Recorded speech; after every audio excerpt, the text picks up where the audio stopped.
नमस्कार दोस्तों। आज हम आपके लिए एक बहुत ही खौफनाक कहानी लेकर आ चुके हैं। गाइस, महाराष्ट्र में एक इलाका आता है जिसका नाम है कोकन एंड गाइस। ये जो कोकन इलाका है, ये बहुत ही ज्यादा प्रीटी है, बहुत ज्यादा खूबसूरत इलाका है।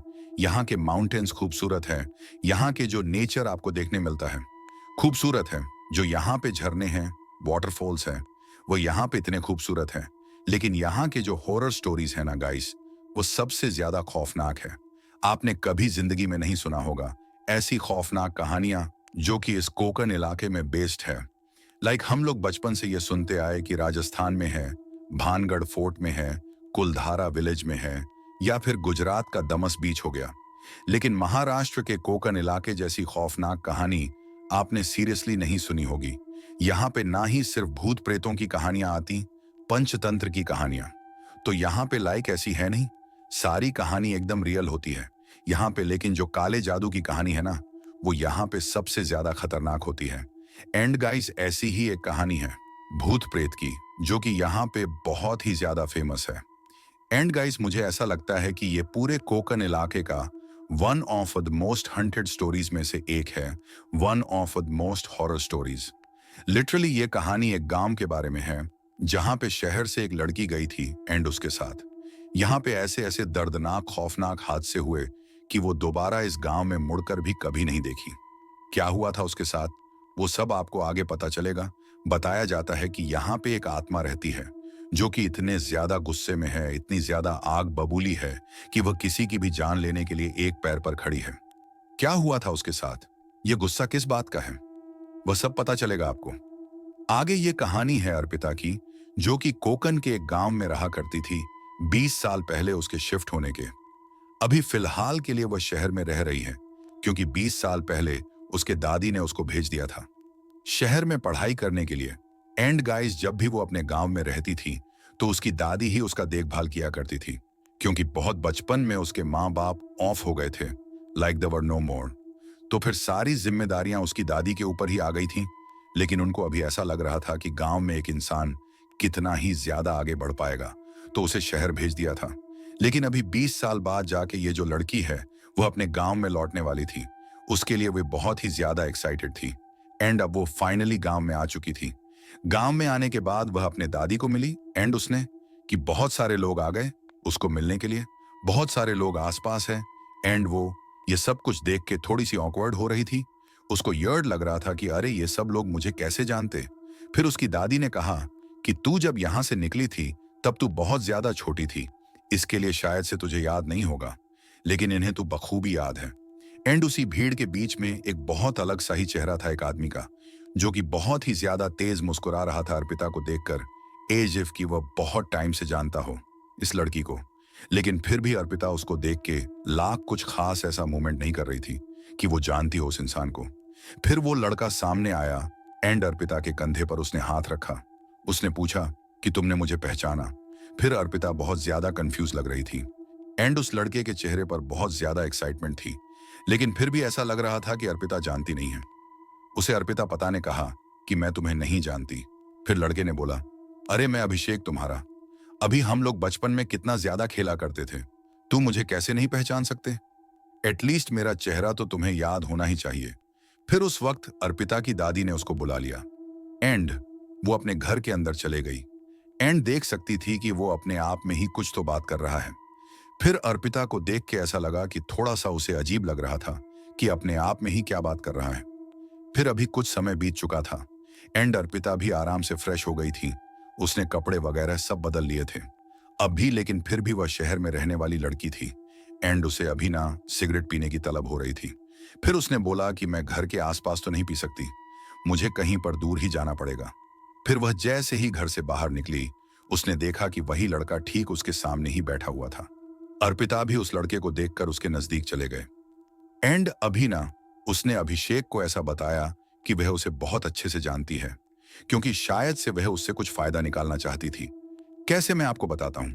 उसने जागते ही अभिषेक को पूछा कि यहाँ पे कोई आसपास में ऐसी कोई जगह है जहां पे लाइक मैं जा सकती हूँ और जहां पे कोई भी आता जाता नहीं है। देखो, पहले तो अभिषेक बहुत ज्यादा खुश हो गया कि अब फाइनली उसकी जो बचपन की दोस्त है अब उसे लाइक जानने लग गई है, पहचानने लग गई है। तो वो बहुत ज्यादा खुश था। एंड उसने अभी थोड़ा सोचा एंड कहा कि हाँ, हमारे गांव में पास में ही एक अंधेरे वाला जंगल है, लाइक जहां पे कोई भी आता जाता नहीं है, चाहे ये सुबह हो, दोपहर हो या शाम हो, और रात में तो बात ही मत करो। फिर उस लड़की ने कहा कि चलो फिर जाते हैं हम लोग। अर्पिता ने कहा लेट्स गो। फिर उसके बाद अभिषेक अर्पिता को उस जंगल में लेकर चला गया। एंड वहां पे लेकर जाने के बाद जैसे ही अर्पिता ने देखा कि आसपास कोई भी नहीं है, तो उसने जल्दी से अपनी सिगरेट बाहर निकाली, उसे लाइट किया। ये देख के अभिषेक बहुत ज्यादा अपसेट हो गया था, एकदम गुस्से में आ गया था कि अर्पिता, तुम ये करने के लिए यहाँ पे आई हो? लाइक मैं बिलीव नहीं कर सकता इस चीज को। अर्पिता ने कुछ भी नहीं बोला, उसने बहुत ज्यादा इग्नोर किया। उस वक्त अभिषेक को कुछ भी नहीं बोला, एकदम शांत थी वो। कुछ देर तक वो दोनों वहीं पर थे। एंड अभी अर्पिता की सिगरेट खत्म हो चुकी थी। फिर अभिषेक ने कहा, देखो सूरज ढलने वाला है, रात होने वाली है, मैं अब रात में यहां पर नहीं रुक सकता। यहां पर लोग दिन में नहीं आते, मैं यहां पर रात में कैसे रुक जाऊं? एक काम करो, अगर तुमको सिगरेट एक स्मोक करना है तो तुम यहीं पर रुक जाओ, लेकिन मैं यहां से जा रहा हूं, यह कह के अभिषेक वहां से चला गया। अब अर्पिता की कुकिंग खत्म हो चुकी थी, सिगरेट सारे उसके खत्म हो चुके थे। अब उसने बोला कि चलो मुझे घर जाना चाहिए, लेकिन अब सूरज ढल चुका था और रात आ ही गई थी, वहां से निकलने लगी थी उस जंगल से बाहर। एंड उसने उसी वक्त देखा कि कहीं तो आसपास से सिगरेट की बू आ रही है, स्मेल आ रही है, वो स्मेल कर सकती थी उसको एकदम क्लियरली, जैसे कि कोई तो एकदम नजदीक में ही है, उसके इर्द गिर्द में ही कोई ना कोई तो है जो कि अभी अभी सिगरेट स्मोक कर रहा है। उस वक्त उसने बोला कि मुझे पक्का यकीन है कि आसपास कोई ना कोई तो है, मैं अभी उसे ढूंढते ही रहूंगी, क्योंकि अभिषेक ने कहा था कि यहाँ पर कोई भी होता नहीं है। फिर यहाँ पे अभी और कैसे हो सकता है, कोई वो भी सिगरेट पीने के लिए? That strange. फिर वो आसपास ढूंढने लग गई, ढूंढते ढूंढते ढूंढते ढूंढते वो सिगरेट के उसको ऐसा लग रहा था कि उस स्मेल के मैं नजदीक जा रही हूँ, लेकिन वो ना उस जंगल का जो एग्जिट था, ना वह उससे दूर जा रही थी।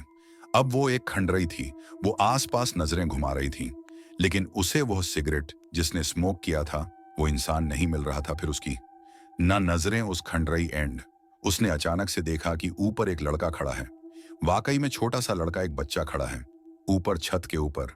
अर्पिता बहुत ही ज्यादा घबरा गई थी। उसने बोला कि वहीं पर रुकना, हिलना नहीं वहां से, वरना आप नीचे गिर जाओगे। एंड वो घर के अंदर भागते हुए गई, फर्स्ट फ्लोर पे गई। एंड जाके उसने देखा कि वो बच्चा वहां पर था ही नहीं।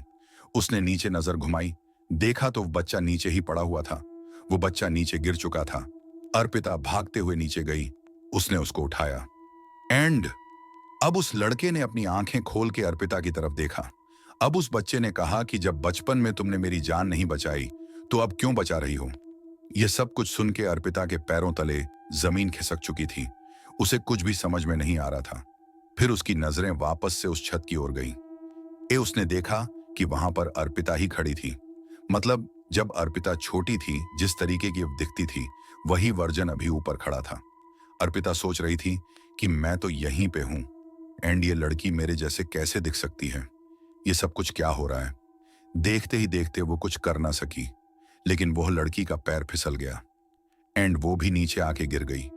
जैसे ही वो लड़की नीचे गिरी, अर्पिता को एक फ्लैशबैक आया एकदम झटके से, कि मतलब शायद से मैं यहाँ पे नीचे गिरी थी, मेरे सर पे जो चोट आई थी इसके वजह से मुझे कुछ भी याद नहीं है, मैं किसी की शक्ल नहीं पहचान पा रही हूँ। ये सब कुछ मेरे साथ क्या हुआ था इतने सालों पहले, मैं वह नहीं पहचान पा रही हूँ। फिर उसकी नजरें थोड़ा साइड में गई तो उसने देखा कि कोई तो इंसान चलते हुए आ रहा है। ये कोई और नहीं, ये अभिषेक था। अभिषेक चल चल के उसके नजदीक आ रहा था। शायद से वो थोड़ी खुश भी हो रही थी कि शायद से कोई इंसान है यहाँ पे, अब मेरे सपोर्ट में। फिर उसने उसके हाथ पे कुछ फील नहीं हो रहा था, उसने देखा अपने हाथों की तरफ, तो उसने देखा कि वो जो छोटा बच्चा था वो गायब हो चुका था।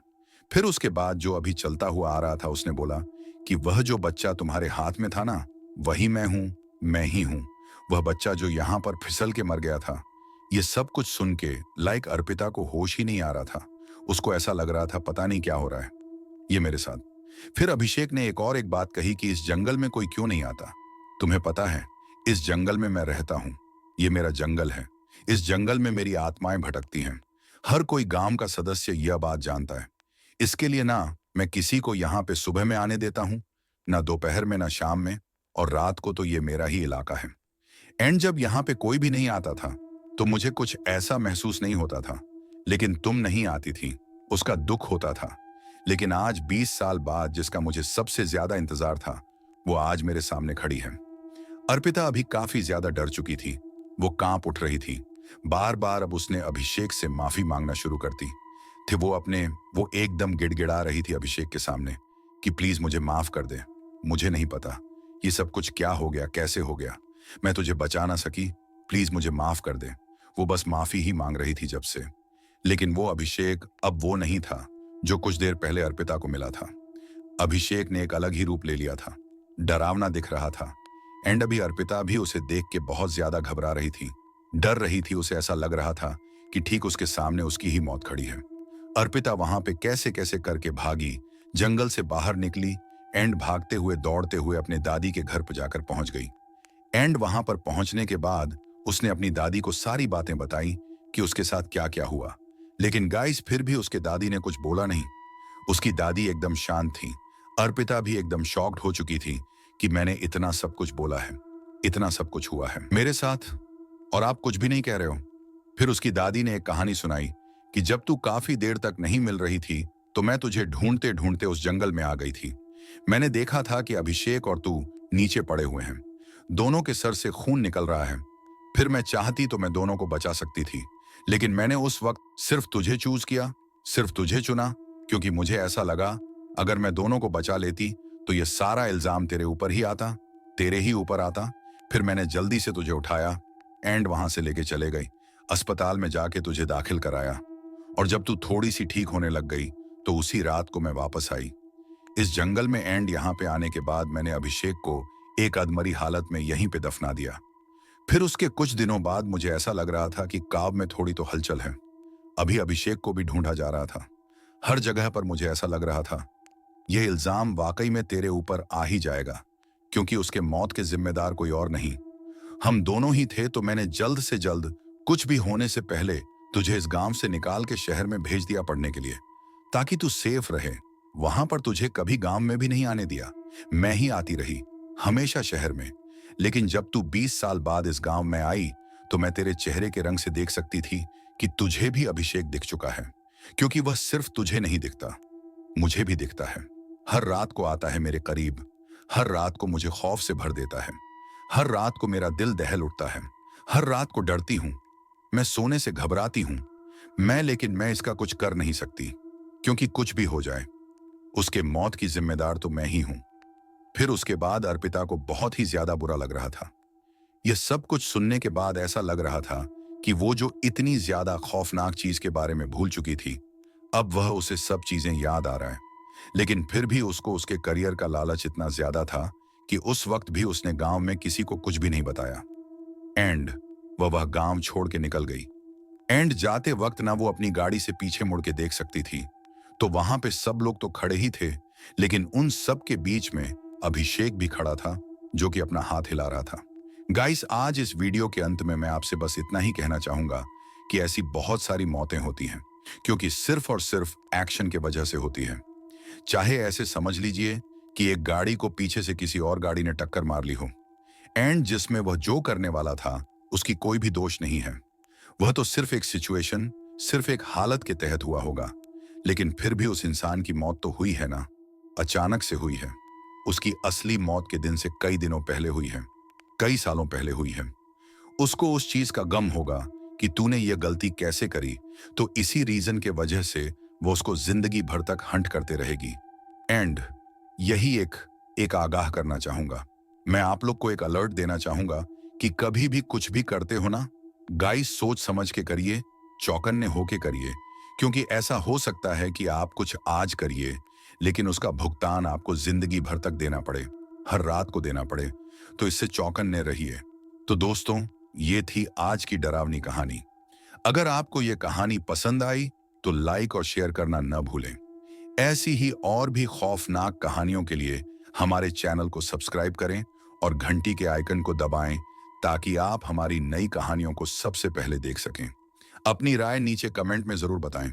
मिलते हैं अगली कहानी में, तब तक के लिए सावधान रहें और सुरक्षित रहें।